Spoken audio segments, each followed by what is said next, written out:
Сөз өнері дегеніміз не? Қазақ әдебиетіндегі көркем сөздің құдіреті туралы.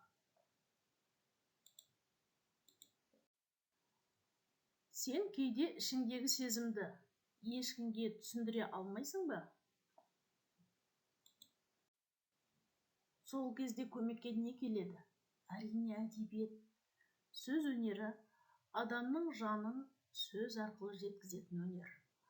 Ақын ішіндегіні жүрекпен сездіріп жазады, ал жазушы өмірді оқиғаға айландырады. Мысалы, менің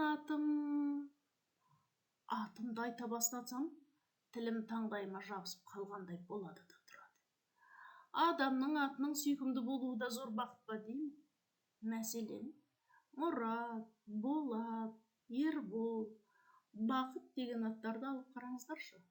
Айтуға да ықшам, естір құлаққа да жағымды.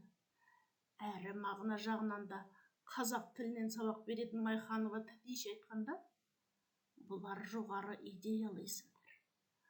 Мұндайлар өз атын кәдімгідей мақтаныш көріп, біреумен таныса қалса, мәнерлеп, көтеріңкі дауыспен айтады.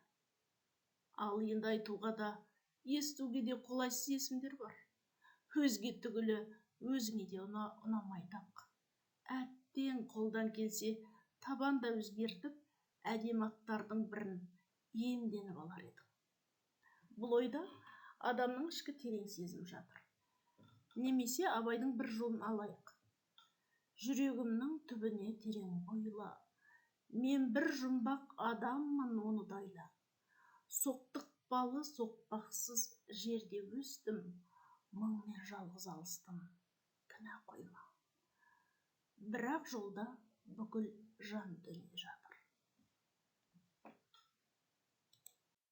Міне, сөз сиқыры, ал әдебиет сол сиқырдың үйі.